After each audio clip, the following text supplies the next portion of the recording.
sans plus tarder ñu commencé waxtaan wi daal di ko dooree ak génn bi nga xam ne démb ay avocat président Macky Sall génn nañu ko doon wax ci lu jëm ci wàllum rapport bu Cour des comptes bi nga xam ne rek dafa daal di ficelé que ne boru Sénégal mu ngi toll ci à 119% du PIB ñoom nag li ñu defoon daal mooy bindoon nañ le ministère du finance ak ki nga xam ne moo jiite Cour des comptes pour laaj ko rapport waaye dafa mel ni loolee ba léegi France daal di xëdeem démb nag ñu jàpp ne mbir mi li ci am ba des mooy Sénégal nekkatu ci dette cachée waaye ab rapport caché moo ci daal di am d'abord sa jàngat ci sortie wu avocat wu président Macky Sall. waaw avocat yi def nañ communication bu kii pour seen client. soo koy tënk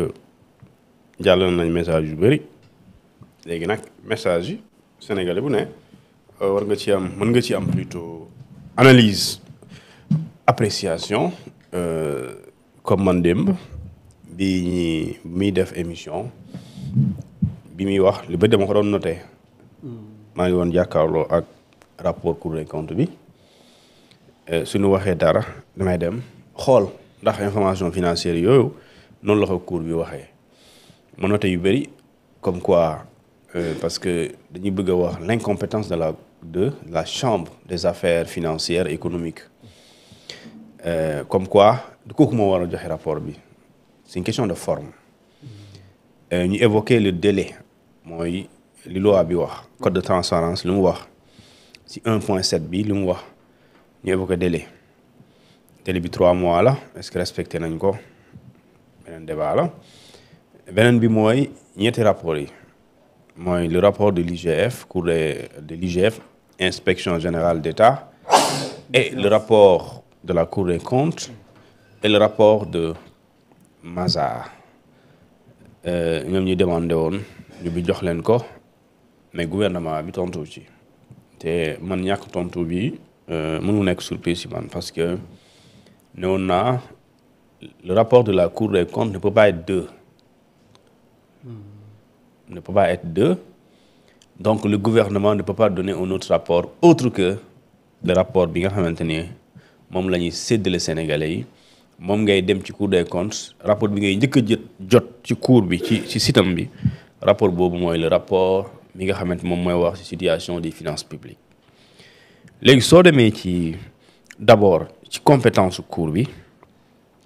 foofu cour bi ci boppam moo waxal boppam nee na yow mi yore rapport bi da ngay dem ci page 7 bi parce que ñu bëri ñu ngi wax ci rapport waaye liiruñu ko xam nga loolu ñu bëri ñu ngi wax ci rapport bi waaye liiruñu ko léegi lu ñuy def rek mooy répéter après moi répéter après les autres ñu bëri loolu la ñuy def soo demee ci page 7 bi cour bi mu ngi wax mandat de la cour la wax mandat de la cour mu ne la responsabilité de la cour mooy Cour des comptes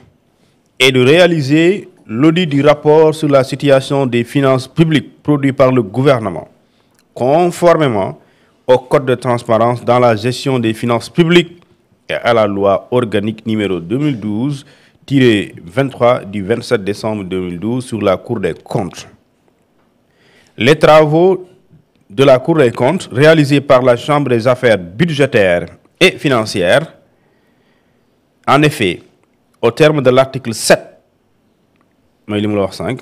du décret numéro 2013-1449 fixant les modalités d'application de la loi organique numéro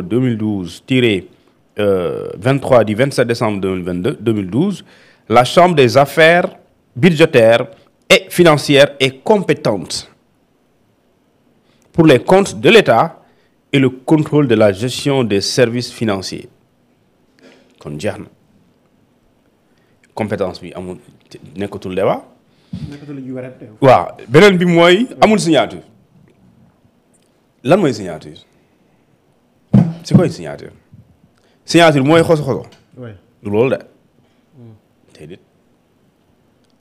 signature mooy mën na ko doon mais du loolu. ndox liquide la mais liquide du ndox. signature mooy nga bind dara wala nga defee dara nga bàyyi si ba ñu xam ne yow la loolu mooy signature mën na nekk bi c'est ça tey soo bindee message da ngay bind da ngay def VR def ni looy def da ngay bind doo def bande journaliste c'est ça la signature pour ñu xam ne yow la soo may woo xamuloo man xawuma la ma la nga bëgg ma xam jàpp nga ne yow du ma jël numéro bu ma xamul soo bindee salut way j'ai besoin de vous c'est Ibrahima Dieng c'est ça la signature et dans le rapport de la Cour des comptes cette signature existe page 6 mu ne le présent rapport définitif est établi définitif donc il y a un rapport provisoire oui. Mais provisoire mooy loo xam ne mën nañu ko remplacer parce que dañ koy corriger et ce rapport provisoire c'est le rapport de l'IGF l'inspection générale d'État qui est destiné à être remplacé par un rapport définitif établi par c'est tey na yaa ngi ci game bi waaye nii la su may jàngale sama étudiants yi nii la yaa ngi yeggali pour nga yeggali phrase yi léegi ñu ne le rapport définitif est établi en application des dispositions des articles 3, 4, 8, 22, 30, 48, 69 et 65 de la loi organique léegi soo koy weddi da ngay dem lire ces articles yooyu soo ko lire mënoo weddi lii par exemple ñu ne lii ñu ngi koy def teg ko ci article 3 4 8 22 li ngay njëkk a def mooy da ngay dem ci loi boobu nga lire article 3 bi 4 bi 22 bi 30 bi soo ko liirul waroo werante c'est comme nga demoo Makka gisoo benn ku dem Makka gisoo benn image di werante tapis bi nu mel c'est comme ça mosoo ko lire ngay werante léegi ñu ne il est arrêté conformément aux dispositions des articles 7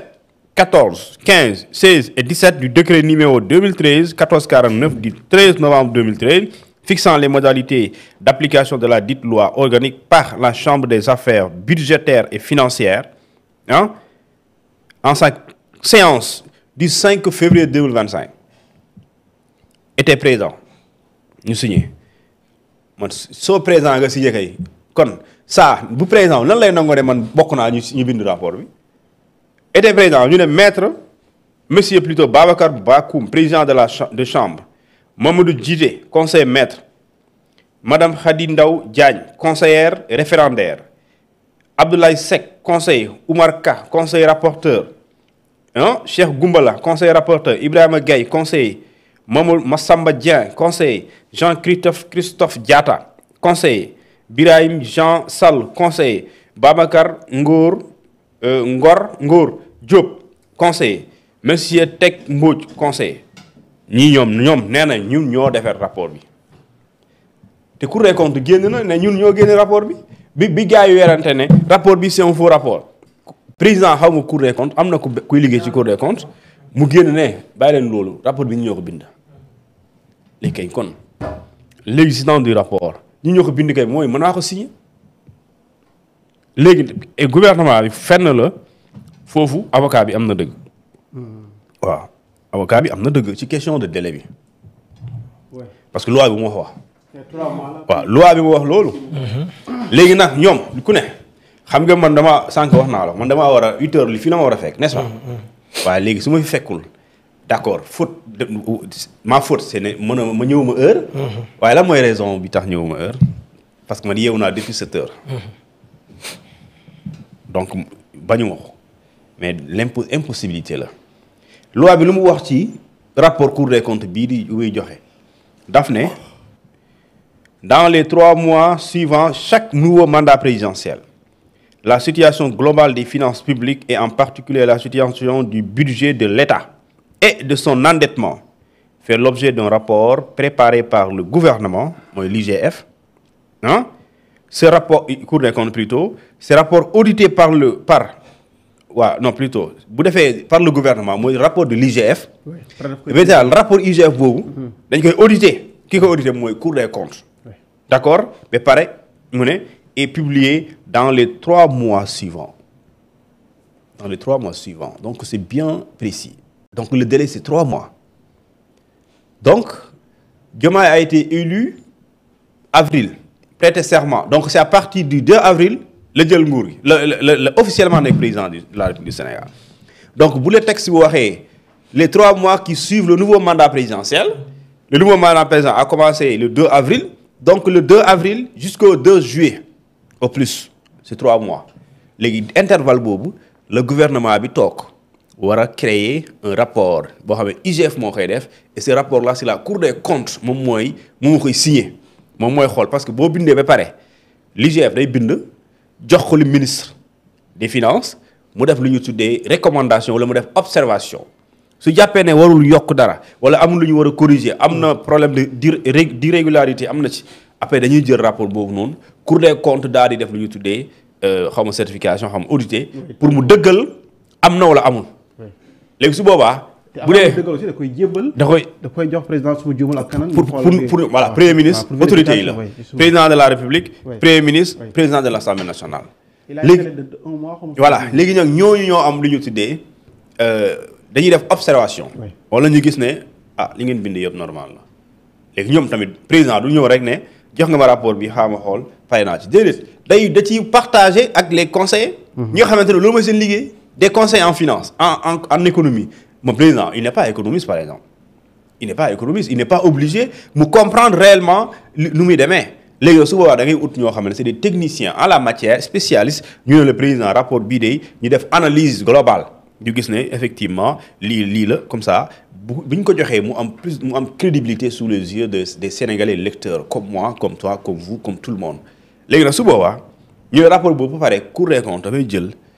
produire le rapport qui est définitif. Oui. Et ce rapport-là, aujourd'hui, il est produit par la Cour des comptes, mais précisément par la Chambre des affaires économiques et financières. Et par ñun ñoo ko defar léegi nag loolu mooy question de forme. Mais est-ce que faut question politique bi dañu ñëw ci. waaw parce que la loi moo ko. C'est la loi. Le gouvernement est éminemment politique. Oui, justement. Donc d'office toute question quelle que soit la décision bu mu jël mën nga ne am na politique. Un ministre est le ministère. Un ministre dafa am fonction politique. Ouais. Donc gouvernement aussi dafa am une fonction éminemment politique. Parce que loi bi moo ne un rapport définitif sur la situation des finances publiques est produit par le gouvernement. Donc par le gouvernement ka jeexal la wax par le gouvernement waxul par exemple par la Cour des comptes daf ne par le gouvernement ce rapport audité par la Cour des comptes ñaar la gouvernement day def. léegi nag loolu rapport boobu la avocat bi laaj mooy le rapport de l'IGF parce que en réalité bu doon ci langage. mais est-ce que c'est destiné à la public bi. li moom la loolu la xamul si langage bu simple le rapport de l'IGF mën nga ko tuddee brouillon draft la parce que du rapport boobu la ñu war a publier même bu fekkente ni dañuy publier les mêmes contenus du rapport de l'IGF mais dañ koy jël transporter ko. D'accord ci rapport bi nga xamante ni moom mooy rapport de la Cour des comptes parce que loi bi daf ne voilà moo koy certifié c'est-à-dire que yow soo ma bindee ma ne la ça prépare-moi un projet benn projet texte et cetera nga jox ma ñu ne ma yow cuun yow yaa war a bind communiqué bi ma ne la ça préparel ma